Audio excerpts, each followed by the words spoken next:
And welcome once again to EWTN's Bookmark. Our guest author is Mr. John Coverdale, author of Putting Down Roots, Father Joseph Muzquiz, and The Growth of Opus Dei, published by Scepter Press. Welcome, John. Thanks Great to have you Pleasure here. To be here. Back here on EWTN. You've been here before talking about some topics related to Opus Dei. Yes, I have. But what do you do in your day job? I'm a professor of law at Seton Hall Law School. I teach tax law above all else. Mm-hmm. And how does that relate to, does your background or your spirituality in Opus Dei help you in tax law? Well, it doesn't help me to solve the exact issue of what to put on line 17, but it certainly gives me an approach to work, to seeing it as even tax law, as an approach to God, and it encourages me to try and do it as well as I possibly can. Okay. Now, this book itself, it says Putting Down Roots. What kind of roots are we talking about in this book? Well, I think we're talking here about Opus Dei's development, basically, of coming and at first being just a very small group of people with little knowledge of the country and little... Coming actually to the United States, coming right? To the United States, really yes, right. And then gradually becoming part of the American Catholic Church, the American Catholic scene. Mm-hmm. Now, Father Joseph Muzquiz, he himself, he knew the founder, right? He certainly did, yes. Okay, and you talk about, in fact, the book talks about his background, his early days in the first part from 1912 to 1949, and 49 is when he came to the States. That's right, yes. So, right. So he was an engineer, went to engineering school there in Madrid, and a friend introduced him to St. Josemaria. Of course, at that time wasn't St. Josemaria, it was Father Josemaria. Right. And Father Joseph, who wasn't Father Joseph either, was right. very taken with him and began attending classes of spiritual formation. But it took him quite a while to perceive that God was asking him to join Opus Dei. He thought this was a very good thing, but it wasn't immediately something that he jumped into. And in fact, the Civil War, he met St. Josemaria about a year before the Spanish Civil War broke out, and then there was the 3-year hiatus of the war, and then about 6 months after the war, he asked to be admitted as a member of Opus Dei. Now, he was actually involved with something that was called Catholic Action when he first became aware of Opus Dei. What was Catholic Action? Well, Catholic Action was a large-scale movement in the Church, probably more important in Latin countries than here, but it was meant by the Pope to be worldwide. Mobilization of lay people doing various kinds of apostolic activities, very much under the direction of the bishops. It was viewed very much as a kind of official action of Catholics, and he was involved in that. And one of the things you mentioned, I guess, that you talk about the difference between, I guess, Catholic Action, which had these kind of, describe them here as kind of meetings that went on and on and on and no resolution, versus Opus Dei circles. Well, I wasn't intending to particularly focus on Catholic Action there. In fact, I don't really know very much about what Catholic Action meetings were like in the 1930s. Him, right? But I think it was just the kind of whole general environment of Catholic groups, whether Catholic Action or something else in Spanish universities at the time, that had these sort of endless discussion sections. The circles were classes of Catholic formation that St. Josemaria gave to small groups of people, and they would focus on a particular topic like prayer or trying to sanctify your work or the Holy Mass or something like that, and very much designed to have people make a resolution at the end of it and say, well, okay, I'm going to try and go to Mass on Wednesdays, or I'm going to try and get started on my studies before 10 at night, or whatever it happened to be. You know. Something that actually had an impact, something that you actually would initiate in your life. That's right. To move yourself forward spiritually. Now, also, he learned from Escriva that it was important that men become men of prayer. And he goes to say, involved not only going to Mass and saying the Rosary and other vocal prayers, but setting aside some time each day for mental prayer. Did that turn out to be important to Father going forward in his life? Turned out to be essential to him and to all members of Opus Dei. I mean, St. Josemaria said repeatedly, Opus Dei's Opus Dei's instrument is not work, it is prayer. And therefore we have to learn to turn our work into prayer, which of course doesn't mean that we spend the whole day on our knees, but rather that at work we try to do it as well as we can, to offer it to God, to have rectitude of intention, and to be as aware as the particular work permits of God's presence throughout the day. Now, you had alluded to the fact of the Spanish Civil War, and in Chapter 2, you say he left for Germany a week before the outbreak of the Spanish Civil War. Being out of the country may well have saved his life. Many young professional men, especially those who were active in Catholic action or known as Catholics, were assassinated in the early months of the Civil War in Madrid. We don't always hear about those things. Well, that's right. So there was a very large, strong anti-clerical movement in Spain for at least a century before the Civil War broke out in the 1930s. But at the outbreak of the Civil War, that triggered really widespread violence against the church. Approximately 7,000 priests and nuns were killed during the war, and large numbers of Catholic lay people simply because they were Catholic. Right. And somebody who was pretty well known in the city as an active Catholic was certainly in very great danger, and a good number of Father Joseph's friends were in fact assassinated during the early weeks of the war. Now, it's interesting, too, because at the end of Chapter 2, you say, as the months went by, Escriva became more convinced that Muzquiz was someone whom God was calling to Opus Dei. But it's clear that in talking about this, it isn't exactly where Father Muzquiz saw himself. First of all, does Opus Dei even fit into him, let alone becoming a priest? He didn't see himself that way, right? Well, certainly not the becoming a priest part. I think gradually he, too, began to kind of sense, I think maybe God wants something more of me, and that something may very well involve being a member of Opus Dei. But I don't think he had any initial inkling of being a priest. St. Josemaria had from the beginning seen that Opus Dei would have priests and priests drawn from its lay members. But that wasn't clear to people necessarily at the time, because I know in the book he kind of says that up to that point, you say he had conceived of Opus Dei exclusively as a group of young laymen around. Well, that's correct. And I think the reason for that was that although St. Josemaria had kind of seen that as part of God's plan for Opus Dei, he had not seen how it could be done. And it was not at all an easy plan. You know, ordaining a priest is a very big deal, and the church requires that only certain groups can call someone to be a priest. And Opus Dei didn't fit into any of those categories. And so he was casting about, trying to figure out how can there be priests of Opus Dei. And I think under those circumstances, he probably didn't talk very much with the first members about the future priest, because they would have said, well, Father, how's this going to happen? And he would have had to say, well, I don't know yet. We'll work on that. Right. How does that really fit into the diocesan structure? How does the structure work? And so he was part of, my understanding of the book, right, the first three were basically ordained together, right? Yes. And all three of them happened to have been engineers. Okay. So the man who was St. Josemaria's first successor, Don Alvaro del Portillo, whose cause of canonization is open. Another priest named, another engineer, Josemaria Hernandez de Carnica, whose cause of canonization is open, and Father Joseph, whom we are hoping the cause of canonization will shortly be opened in the Diocese of Boston. Oh, really? Okay. Yeah. Now, it's interesting, too, because you say here that Muzquiz was aware that Escriva has still not found any way which Opus Dei could ordain priests. This is before that. Right. But he had faith that he would figure out a way, so he said, I'm going to study for the priesthood. That's right. Yeah. And so it worked out that way. Now, in 1949 is when, we'll jump ahead a little bit to when, since we're here in the States, to when he showed up here. Now, I'm assuming that he spent months preparing, and it was well-funded, and he had learned how to speak multiple languages. He had become an expert in English. Right? Is that how it worked? Well, not exactly, no. St. Josemaria asked him, would you be willing to go to the States? And he said, yes, I'd be delighted. And he said, well, look around for a couple of people to go with you. It did take a number of months, but mostly because it wasn't easy to get a passport. At that time, we were in the Franco regime, the immediate post-war years. The Franco regime identified more or less accurately with the fascists who had lost the war. So it wasn't easy to get a passport to come to the United States. But no, they came with literally almost no money, a picture of Our Lady, little else.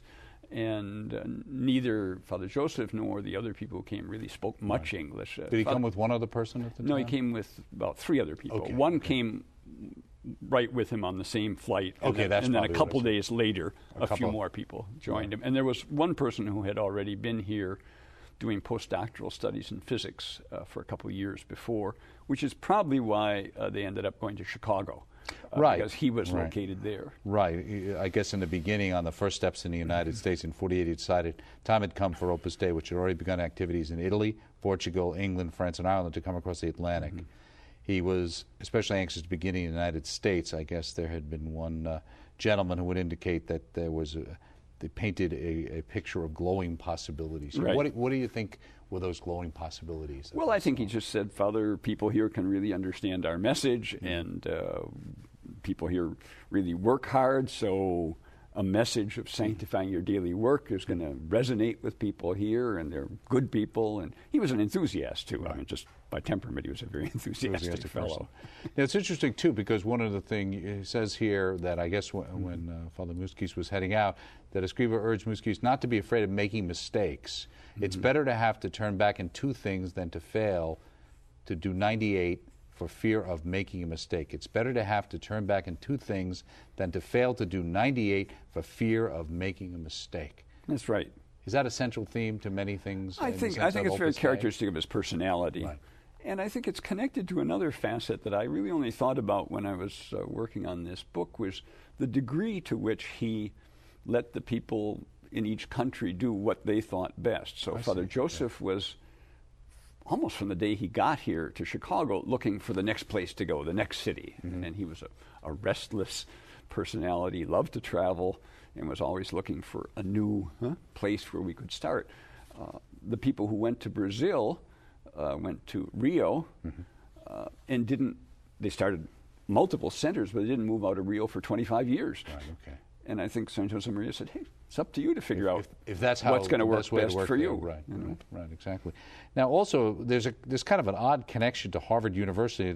They talk about here, we've been flying for 5 hours over a small part of America. A few minutes ago, we passed over Boston. We picked out Harvard University and prayed to the guardian angel of the university and to the guardian angels of each of the inhabitants. I think we will keep them busy. Now, later on, there's this whole thing about being appointed to being the chaplain at Harvard, right? A priest of Opus Dei. Talk about a story. Not Father Joseph himself, but a priest of Opus Dei was appointed chaplain at Harvard. But didn't he come up to Father Joseph first by mistake or something? This was at a reception, an open house for the beginning of our residence in Boston. And I guess some ladies had been talking to Cushing about perhaps having a priest of Opus Dei appointed chaplain, and renewed the conversation there. And he said, well, yeah, fine, let's do that. And there were 2 priests in the room. He walked up to Father Joseph and said, I'd like to appoint you the chaplain of Harvard. And Father Joseph said, I think you mean that priest over there. You're talking to the wrong guy here. Now, you had mentioned, I know they had come to New York initially. I know they even had, I guess, a place in Brooklyn they had started out that didn't quite make it, but you had mentioned initially really Chicago. Right. Now, with was Cardinal Stritch was the cardinal at the time? Is that the one I read? That's correct. And now here it says that Father Joseph was disconcerted by the cold reception he received and by the cardinal's apparent lack of interest in hearing about the spirit and the apostolates of Opus Dei. Well, that's right. So I think what happened was the physicist who was there doing postdoctoral work had visited the cardinal I don't know, a year before or something like that. And he didn't speak too much English either. And I think probably just pleasantries were exchanged, and he took it to be, the cardinal would be delighted to have us come. And then, so they came, and then immediately asked for a meeting with the cardinal and said, well, we're here, and so on. And the cardinal kind of said, well, who are you? Who are you, right. Thinking that there had been a lot of groundwork done ahead. Who are you? Okay. And later on, he turned out to be a very good friend and supporter, and in fact, wrote an introduction for the first edition of St. Josemaria's book, The Way, in English. Oh, really? Yes, the first edition has an introduction by Cardinal Stritch. So he became a very good friend. But at first, I think it was just, I think 2 things happened. One, he was a little disconcerted, and at least Father Joseph's reading of the situation was he was afraid we were going to ask him for money. Okay. And quite quickly, Father Joseph began saying to people in the curia there, we're not asking for money, and things warmed up considerably. Right, okay. And it's also because even especially in the early days, I guess even as we saw to some degree in the early days in Spain in the 40s, with how do you have a priest who's and then the diocese kind of trying to figure out exactly how does this work and fit in. I'm sure there was a certain amount of just not quite knowing. Sure. Are you fish or fowl? What exactly? No, I'm sure. Are you? It was a brand new phenomenon in the life of the church, and I'm sure that was part of the cardinal's difficulty in understanding things. Now, in actually putting the book together, you've got a fair amount of pictures here. I mean, obviously, of his family in the early days, etc., his father, himself. Now, he actually, I guess when he was an engineer, was actually in the military initially, right? Well, at that time, the engineering schools in Spain, they weren't exactly military, but they were somehow connected to the Army, and like the Army Corps of Engineers. And all kind engineers, even though they worked for a construction company, he was a civil engineer and worked for a construction company or a railroad or whatever, had a uniform and some sort of rank. I don't fully understand. I mean, they weren't officially members of the Army, right? But they did have a uniform, and a rather flashy uniform at that. Right. Now, you also had mentioned, and actually in the book on the opposite page here, there's a wonderful picture of Father Joseph being ordained in Madrid, June 25th of 44, and there, as you mentioned, are several other important members of Opus Dei, right? Well, they're the other two priests who were ordained with him, yes. Right. So the first successor, Don Alvaro del Portillo, and Jose Maria Hernandez de Guernica was his name. And there's also a Richard Riemann, is that his name? Riemann. Now, or he pronounces it. Now, he was the first American vocation to Opus Dei. That's correct. And how did that come about? Well, he was in his early 20s and had talked to a priest, a Redemptorist priest, saying that I think maybe God wants something more of me, and I'm not quite sure what. And this priest had just recently met Father Joseph and said, well, why don't you talk to this Father Muzquiz? And so Dick called and said, I'd like to come over and talk, and they had a brief conversation, and he said, I guess Father Joseph said to him, I think maybe you ought to make a retreat. And he was working at the time, this was, I think, probably the 100th anniversary of the completion of the Transcontinental Railroad, and there was a big show on the waterfront in Chicago of kind of the history of transportation. Among it, there were stage coaches and cowboys and all that sort of thing. And he was the head of the mounted units in this thing.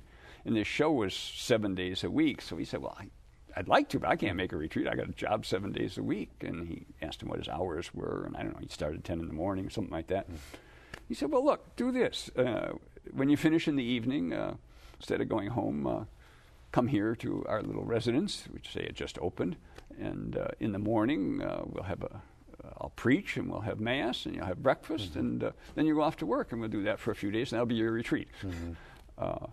So that was his first kind of contact, and then they got to know him a little better and talked to him, explained to him, and quite quickly, in a question of a few weeks, he said, yes, I think this is what God is asking of me. And now, he's still alive up in Boston. Yes, he's a priest in one of our centers up in Boston. Oh, so he's a priest now. Okay. Now, his cousin was the first, am I reading this right? Because her picture in here, too, was the first woman member of Opus Dei in the United States. And he introduced her to the women of Opus Dei came somewhat later, about a year later, after we had gotten a little bit established here. And then Dick introduced his cousin to some of those women, and she was the first one to join. Now, she's still alive, too. Oh, okay. As far as, kind of focuses on kind of things, how starting up things in the United States, but the book, since it follows his life, it's really his biography, it's not limited to the time he comes over here. He was also involved in Rome, immediately after Japan, being here, he went to serve on our international governing body in Rome, which we call the General Council. He did that for a number of years. Then he went to Switzerland to head up Opus Dei there for a while. Actually, while he was still in Rome, he went to Japan on a kind of exploratory trip. A Japanese bishop who was in Rome, I guess probably for the Vatican Council, had asked St. Josemaria if Opus Dei could start in his diocese. And of course, we didn't really know anything much about Japan and that sort of thing. So St. Josemaria asked Father Joseph to make a trip to Japan and report back to him about what might be done. And shortly thereafter, we did begin in Japan. Then he went to Switzerland. But at that time, he was in his late 50s, so not an old man by any means, but in not terribly good health. Exactly. Not in very good health and kind of worn out. He worked extraordinarily hard. I mean, the people who know him and all the testimonies I used to write this book, different people point out different things about him, but practically everybody says, was this guy a worker? Really? How did he work? So he was just worn out. So St. Josemaria asked him to become the chaplain at a conference center that we had in the south of Spain near Jerez, where the sherry wine is made and that sort of thing. So, and he was there for about 10 years. He really threw himself into that too. I mean, I think it was intended to be a little bit of a rest for him and all, but he just worked well, as you know, very, very hard there as well. Yeah, I know several religious, one of them who founded EWTN, who you would have thought, considering her personal condition at times, worked 7 days a week, 24 hours a day. Whose idea was it actually to write this book? Well, I mean, I knew that we were hoping to introduce Father Joseph's cause of canonization, and of course that's one of the things you want to do then is have a biography of the person, both just to gather all the information, and also Pope Benedict particularly has stressed that he isn't interested in canonizing people just because they're holy. He wants to canonize people to whom there is devotion, people that people in the church have taken as models and intercessors. And I think Father Joseph is a wonderful model and a great intercessor for people. So I thought, well, a book can help contribute to that. Now, you alluded to it, and you have a note right at the beginning. You talk about the book basically consisting of two groups of sources, one having to do with his papers, including his correspondence with St. Josemaria Escriva, and written recollections of many people who knew him. And then you go to qualify the fact about the fact of using footnotes. Why did you decide to be that specific? Well, I guess because although currently I'm a history professor, I'm a law professor, for quite a few years of my life I was a history professor, and so I'm very much inclined toward footnotes. But I thought this isn't the kind of book that will gain anything from footnotes, and most of the footnotes would just be things that say, testimony of Warren Deem, July 27th, 2008. And that's not going to add anything to anybody's knowledge. So I thought, well, why encumber it with footnotes? And I guess also in a sense because at times, you know, based on recollections, you were assuming that some of what was being used as quotes were really paraphrases. Oh, right? I think most of what is in quotes are paraphrases. I think that's quite true. They're people's recollection. Well, the things from his letters, of course, are actual quotes. But I think everything beyond that is quoted as his saying is what somebody recalls he said. Sure. Right. And one of the things you were talking about, his personality, it seemed like his professional competence, calm, poise, good humor, and piety were an inspiration both to other young members of Opus Dei and the students who were thinking about their possible call to Opus Dei. Yes, well, I think all that's true. Is that the person you knew? That's the person I knew, yes. I mean, I didn't see his competence as an engineer, because when I saw him, his competence was as a director of Opus Dei and a priest and that sort of thing. But he was, at the time, the career of civil engineer in Spain was extraordinarily difficult to get into, extremely prestigious. And he graduated number 2 in his class. So, I mean, he was good at what he did. He worked very hard. It's interesting, too, because one of the notes I remember earlier in the book was that there was, in some cases, with the 3 who were actually first ordained, who were all engineers, that to some degree that was a little different than the typical person who was being ordained to the priesthood in Spain at the time. Oh, it was startlingly different. It wasn't a little different. At that time in Spain, hardly anyone went to the seminary who had a university degree, much less from this prestigious engineering school. And most of the people at that time who entered the priesthood were from either peasant background or kind of lower middle class or working class families. The rare person of a educated background who wanted to become a priest usually joined one of the religious orders.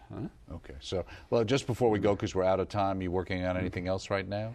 I'm working on tax law articles right at the moment. Okay. So you have your quota for your university. I certainly do. Okay. Well, if something else comes along that fits our bill, stop by. Great Pleasure to see talking to you. Great to hear. With John Coverdale, author of Putting Down Roots, Father Joseph Muzquiz, and The Growth of Opus Dei, published by Scepter Press, available through the EWTN Religious Catalog. Check it out. Check us out next time right here on EWTN's Bookmark.